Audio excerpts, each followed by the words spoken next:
Welcome, Spud Kingdom, to the first episode of the Spud Kingdom podcast, the unofficial, hopefully soon to be official podcast of your Idaho Falls Spud Kingdom. Our mission on the Spud Kingdom podcast is to keep fans informed and have a family friendly place where you can conversate as a community and keep each other informed about our Spud Kingdom. I want to keep you updated on the last week's games, the upcoming games to be coming up for the next weekend, stats for the players for the season, not to mention what they did in the weekend games. I also want to keep you updated on the players. Has anybody been traded? Is there any injuries? How about previous Spud Kings? Where are they now? Are they doing well? All that kind of stuff is going to be had here on this podcast. I also want to keep everyone excited throughout the season, which in this town, this is our third season as Spud King. So it's not hard to do to get everybody excited when we are basically leading the league in attendance, around 3,000 fans every single home game. Sometimes we even get up to the 4,500 sellout mark. I mean, we are devoted fans to our Spud King. And everybody in this town has been waiting and has been wanting a facility like the Mountain America Center and a team like the Spud Kings to show up. So we have something to root for. So we have something that we can call our own. So we could bring in some awesome events and stuff. Well, not. And that wouldn't be possible without our Spud King. I also want to have interviews with players, maybe even some coaches, management, and other Spud King personnel. Maybe we'll even have King Tot on the show. Yeah, I know he doesn't talk very much, if at all, but you never know. What harm could it be to have King Tot on the show? So let's see. I would also like to inform the average hockey fan on rules and other hockey conduct. I'm going to have a segment on the show where we explain at least one rule every week, and we try to break it down so even the casual fan who goes to a Spud King game maybe once a year can understand what they're actually watching. Let's see. I will educate on other promotions. Like, I've had some ideas. Maybe like if we can get a heads up on when they're wearing these black uniforms, maybe us as the Spud Kingdom will just wear black in general to represent the Spud Kings, and maybe even black out the arena for the night. I mean, stuff like that is possibilities and stuff that I do want to eventually do and get you, the Spud Kingdom, involved in. This podcast is not just for the Spud Kings, it's for you, the Spud Kingdom, to keep up to date with our Spud Kings and so we can conversate and teach each other about some different things and just love what we do in rooting in our Spud Kings. So overall, this is for our Spud Kings, but you, the Spud King.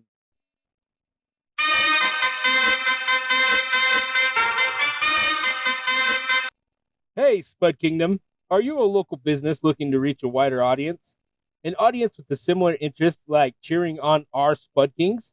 Partner with the Spud Kingdom podcast and connect with our enthusiastic listeners. Why advertise with us? Our loyal listeners love supporting local businesses. And we can tailor promotions to create custom ads to fit you and your business. We also have a strong community focus here to strengthen ties between you, the local business, and our Spud Kingdom family. Let's work together to showcase what makes your business special. Contact us today to learn more about advertising opportunities. Email me at spudkingdompodcast@gmail.com. That's SPUDKINGPODCAST@gmail.com. That's spudkingdompodcast@gmail.com.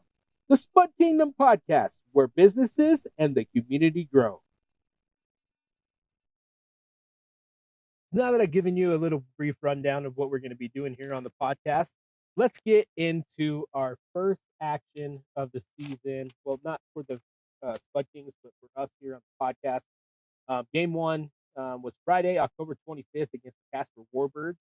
Now, Casper scored first and pretty fast at 19 seconds into the first period from number 63, Michaeline Pelletier, and assisted by number 71 Owen Cross and number 67 Ty Batshaw. Now, unfortunately for the Warboards, that's where their fast and hot start stopped. They were unable to do anything else after that point in the game. It was basically all Spud Kings from there on. When number 17, Jason Powarziak, at 1:59 into the first period, scored, and he was assisted by number 21, Tyler Atchison, and number 4, William Strickland. So Spud Kings evened it up there, and it didn't take long, just almost 2 minutes after the Warboards uh, scored their first. Then we came back and got one. The second goal was scored by number 20, Bookie Warshaw. Um, he was assisted by number 5, Lucas Carlson, and that one came just before the end of the first period. As the second period started, the third goal happened by number 23, Will O'Donovan. He was unassisted on the play as he stole the puck from Brooks, made a move, and scored. Now, if you have a chance to check out Flow Hockey, or if you have a subscription, I would go back and take a look at this play. He made it look so effortless. He just stole the puck, made one little special deke, and then it was like top shelf, game over. It was so nice. Will O'Donovan just made it look so epic. So not much action until the third. After that, the Spud Kings would score their fourth goal 55 seconds into the period on a power play scored by number 14, Ronnie Wade. And also unassisted, he gets the puck off the faceoff and takes it to the length of the ice and goes top shelf for the goal. That would bring it in a goalie change and the end of the scoring for both sides. Charlie Durkin would give up only one goal on 26 shots for his fourth win on the season. Overall, the Spud Kings played really well. Their defensive effort, when they did end up in penalty kill situations, were quite awesome. They had like this great box plan that they did, kept the Warboards out of the scoring territory, and didn't even give them very many shots on goal to begin with, especially on the power play. So overall, great game for the Spud Kings. Game 2 would be the very next night. Also took place in Casper against the Warbirds. They came out strong. Scored 2 goals in the first period. First one came 1:48 into the game by number 8, Xavier Brooks. And the second goal was scored by number 17, Anthony Lasanti. Baldwin, the Warbirds goalie, denied all 8 shots from the Spud Kings in the first period. Second period was a different story. It started a little slow for both teams. And then something happened at the halfway point, and the Spud Kings came alive. Kicking off at the 10-minute, 24-second into the period, number 21, Tyler Atchison, knocked one in, assisted by Bookie Warshaw. So they finally come alive, get a goal, now 2-1 at that point. And then merely 20 seconds later, Andrew Schmidt puts one in, assisted by Easton Edwards and William Donovan. Spud Kings even it up at the 15 minutes, 19 seconds into the period. Sammy Grimaldi strikes, assisted on the play by Bronson Sable and William Strickland. Joseph Batran would stop all 11 shots he faced in the period, letting us all know what was to come for the rest of the game. The third period would start off with another goal by Andrew Schmidt at the 1 minute, 21 seconds into it, for his second on the night and the 7th on the year, assisted on the play by Bookie Warshaw and John Novak. The scoring would continue 13 minutes, 42 seconds into the final period when Easton Edwards puts one home, assisted by William Donovan and Ronnie Wade. 2.5 minutes later, William Donovan decided a goal would be nice as he gets his third on the year, assisted by Easton Edwards and Will O'Donovan. Almost 2 minutes later, the Spud Kings were on the power play and got a great opportunity slapped in by Tyler Atchison for his second on the day, and he was assisted by Colin Hazlett and Sammy Grimaldi. A dominating effort by the Spud Kings. Bertrand would stop 28 out of the 30 shots on the night, only giving up the 2 in the first period, earning him the win. The final, Spud Kings 7, Warbirds 2. Overall, a great road trip for the Spud Kings as they swept the Warbirds in dominating fashion. Easton Edwards is still leads the team in scoring with 13 points, with Andrew Schmidt closely behind with 12. Schmidt does lead the team in goals with 7, and Will O'Donovan right behind him with 6. Easton is leading the team in assists with 9. Bookie Warshaw is second with 6. The Spud Kings would add 4 points to their overall standings, which puts them in third with 16 overall points, 2 behind the first place Outliers, and 1 point behind Ogden. The next game will be this Friday, the 1st, against the Mustangs in Ogden. This will be a great chance for the Spud Kings to gain some ground in the standings. Hopefully, they can come out on top in that game against Ogden. You know, they're kind of one of our hated rivals.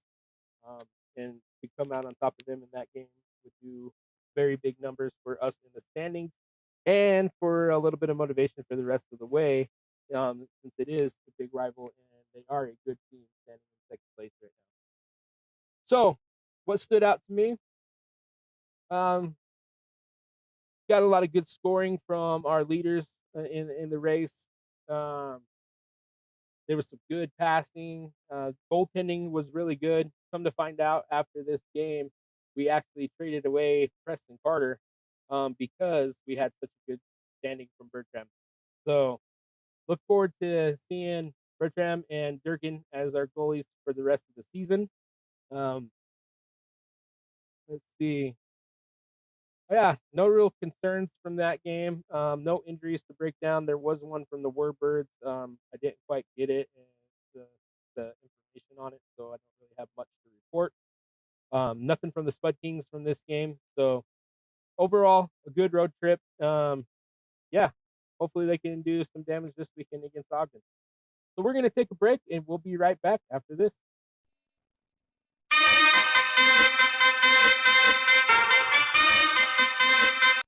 Hey, Spud Kingdom. Are you a local business looking to reach a wider audience? An audience with a similar interest like cheering on our Spud Kings? Partner with the Spud Kingdom podcast and connect with our enthusiastic listeners. Why advertise with us? Our loyal listeners love supporting local businesses. And we can tailor promotions to create custom ads to fit you and your business. We also have a strong community focus here to strengthen ties between you, the local business, and our Spud Kingdom family. Let's work together to showcase what makes your business special. Contact us today to learn more about advertising opportunities. Email me at spudkingdompodcast@gmail.com. That's SPUDKINGPODCAST@gmail.com. That's spudkingdompodcast@gmail.com. The Spud Kingdom Podcast, where businesses and the community grow. Our first hockey rule that we are going to discuss is icing. And icing is when a player on his team's side of the red center line shoots the puck all the way down the ice and it crosses the red goal line at any point untouched. So the only time that icing is not permitted is when teams are on power play and the penalty kill team clears the puck down the length of the ice. That is considered okay, and the only time that icing is not called. Now, when icing is called, if you notice, they end up taking the puck all the way back to the side of the ice where the puck was shot from because that's where the disadvantage began. So the big thing about the penalty of icing is when it does happen, it is not in your favor because the puck will be brought back to the area and where you iced the puck to begin with. Now, so that is the discussion about icing. Next week, I will have another rule, maybe 2 or 3. Maybe I'll have somebody on here to discuss them with me, somebody that follows hockey a little bit more closely. Now, I do follow hockey. I watch all the Spud Kings games. I am a subscriber to Flow Sports, so I can catch the away games, and so I can go back and watch some of the home games and catch the highlights and anything I may need for this podcast to do some of the research. Um, so I do know some of the rules myself, but I know when I go to games and I'm sitting there next to a hockey fan that may be their first game or only watch the hockey every once in a while, maybe during the Stanley Cup, or maybe now they have a favorite team because they went to a Spud Kings game and became a fan of hockey.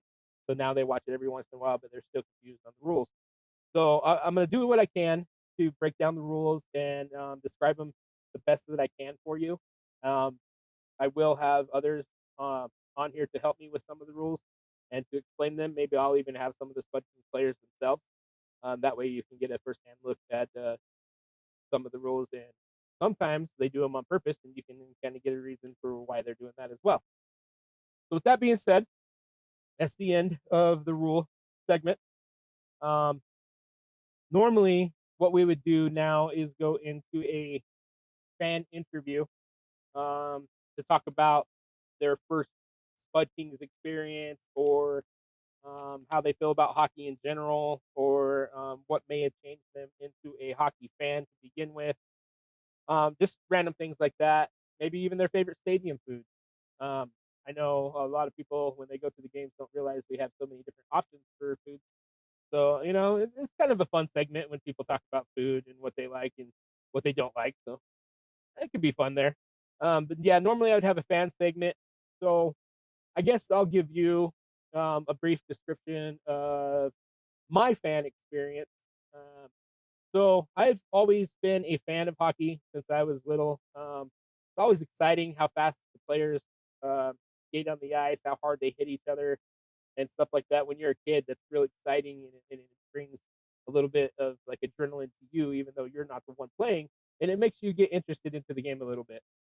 Um, as I got older, I started breaking down the nuances of the game and seeing it from like uh, more of an average fan's perspective. I could see like the plays when they're dumping it into the zone. I used to think that was like the dumbest thing when I was a kid, but then I learned it was to set up plays or to get people off the ice or for whatever reason. There's always a reason behind it. It wasn't just to do it, just to do it, just to aggravate me because here I am thinking that they're setting up a great shot and then they just dump it into the zone. So, and then as high school came along, I have a lot of friends that have been participating in youth hockey ever since they were kids. And then in high school, it became kind of a bigger deal. We would actually go to the games and support them as a student body.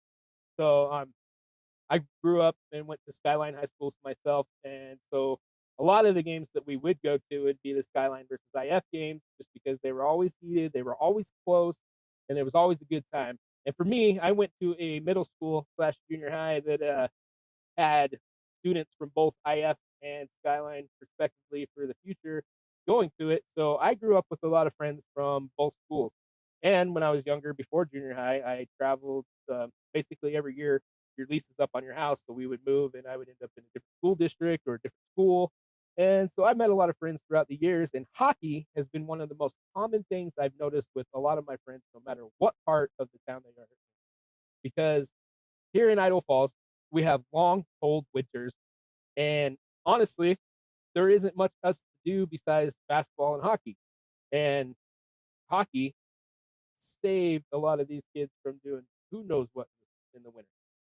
Um, so I learned to be a bigger fan, going and watching my friends play. Um, that's when I started learning more of the rules and more of why they do what they do and some of the plays of hockey themselves.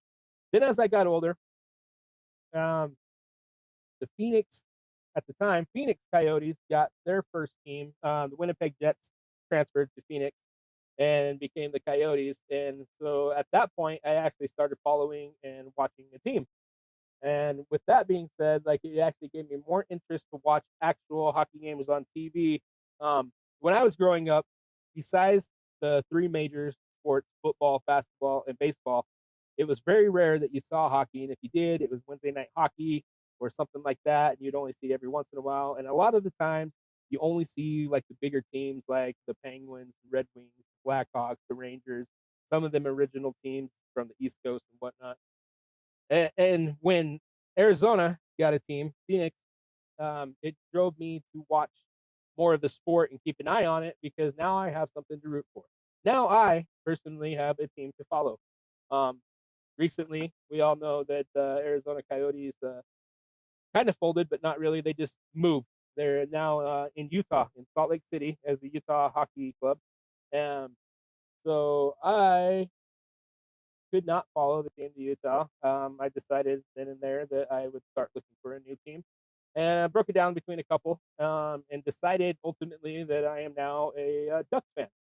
Ducks have some sweet uniforms. I've always liked them since they were first in the league. Paul Correa used to be one of my favorite players. He was always so swift with the puck and skating. He's always fun to watch. So I decided I'm a Ducks fan now. And with the Spud Kings being here in town, I work for the arena, so I get to see games that way. But I've only visited the arena twice as a fan and got to cheer on the Spud Kings. And both times were amazing. I took my uncle. He is handicapped in a way. He is mentally disabled. So going to live events, especially fights, wrestling, hockey, anything like that, he has the time of his life. Well, I took him to our first game in the first season. It was like later on in the year. Um, and now he wants to go as much as possible. And now he's got Spud King shirts, hats. Anytime that I can get him something, I do my best to do so. We got some cowbells to ring for the game. Sometimes when we're watching the game on TV when they're away and they score, we'll ring our cowbells and whatnot. I would say that the Spud Kings themselves has made me a more serious hockey fan and is giving me the idea to do this podcast. And for my uncle, who I didn't even know liked hockey, made him like to where he watches hockey on TV. I'll go into his room, check on him, let him know dinner's ready or whatnot. And he's in there watching hockey. I had no idea that he loved hockey. And then I talked to him about it. And he said, ever since we went to that Spud Kings game, I can't stop watching it. It's great. Can't wait for the next one. So there's a little bit of my hockey experience as a fan and who I am and how I became like a hockey fan in general. Um, in the future, I do want to have other fans on here. I'll probably start off with a couple people that I know. That way, it's easier to get them booked because sometimes it's hard to get people booked that you don't really know too well. So we're gonna start with a couple fans that I know go to games, especially with like their kids and whatnot. Might even get my brother on here. He goes to the games now and became a hockey fan. And I remember taking him to a Coyotes game uh, almost 10 years ago. I want to say. It was right around the time of the Odell Beckham catch. We were down there for Thanksgiving, and we went to a couple hockey games. And at the time, I took him to a Coyotes game. He was like, "Yeah, it's not really my thing. I don't think I really need to come back to one of these." Then the Spud Kings showed up. He watched the game, and his whole opinion has changed. So I'll get him on here to talk about that one day. So I'll let him explain everything. It's way better from his experience. So yeah, we will be having some fan interviews later on the show when I can get those set up. And then I will have also player interviews and possibly some interviews with like the management or coaches, which would be awesome as well, just to get a little perspective of what they go through as being part of the Spud Kings. So now that we've talked about all that stuff, let's bring it back. So we did a fan segment, kind of. I just kind of did a go over of my personal fan experience with hockey and the Spud Kings. Um, we will be doing more of that with other fans as actual interviews. We educated you today. It was about icing. There will be future things later, like offsides. I know is a big one that people want to talk about, so we might break that one down next week. Offsides would be a big one, but anyway, we're going to be doing all types of hockey rules. We'll eventually get through all of them, and then if we ever need a repeat course or if somebody has a question on something that's not too specific or whatnot, they can email me at spudkingdompodcast@gmail.com and get your questions in, and I will be able to answer those the best that I can. And if I can't, I will find somebody that can, or find somebody that will answer it for me, and then I will tell you. So we will get that going one way or another. And then always a week to week, we're going to break down the games on here. Um, this week we broke down the weekend series against the Casper Warbirds, where we dominated and had some great scoring output, great defense. Goaltending was superb. So we're going to continue to break down some of that. I will also continue to break down league leaders as far as scoring, goals, assists, and even our goalies. How are they doing? Are they still winning games? Are they still shutting people down? What's going on there? And keep you overall updated with our standings in the league. Are we in first place yet? Or who's our biggest rivals now? Like, what do we got to do to get to where we want to be, which is a championship team at the end of 2025 when our season ends? Do we want to be there? Yes. How are we going to get there? I will let you know on this podcast. So please stay tuned.